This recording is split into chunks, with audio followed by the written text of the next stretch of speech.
direkt, po do flasim çik për luftën Lufta e tretë botërore, mo çfarë po bëhet shumë, kush është në studio shpejt e shpejt? Është në studio Ylli Doçi unë i dashur, Mirela Jorgo jonë e dashur, rikthehet Ralf Gjoni i shkëlqyer, ka vite pa ardhur.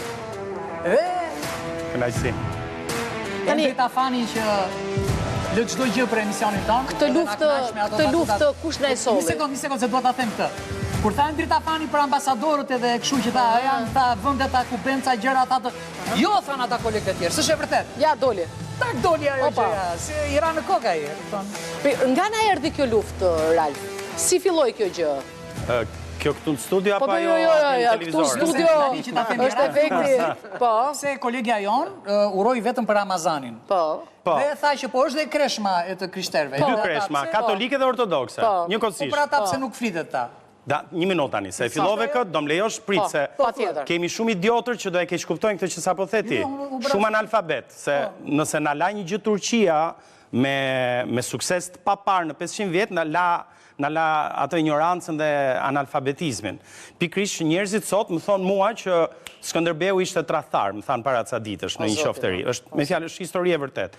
Po e prekim këtë, ndoshta pak më vonë ose në një ditë tjetër, po është unë si shqiptar, në këtë muaj ndihem shumë i privilegjuar që në këtë moment shoqëria jonë gjendet mes tre le të themi momenteve të shenjta, Ramazanit, kreshmës katolike, kreshmës ortodokse. Tregon një lloj uniteti. Të rregullores bardhëzisë me telefonin. Endrish ateiste dhe nuk e ka këtë pikë fare.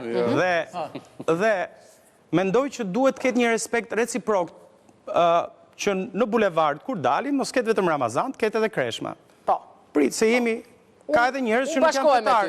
Unë bashkohem me ty. Tani nga erdhi kjo luftë, se kjo lidhet, kjo banderola, ignoranca e atij robit që më thot mu që Skënderbeu është tradhtar dhe që nesna e kanë imponu fen turku, se duan me nxjerr turkun dhe otomanin atë Osmanin si të mirë, si një pushtues benevol që na erdhi dhe me integritet, me kredibilitet dhe na dha mend dhe na dha qytetërim, na avancoi, ne provinca e Qelbur, këtu që as s'na pirte njëri ande nga Stambolli, se të gjitha i morën për vete.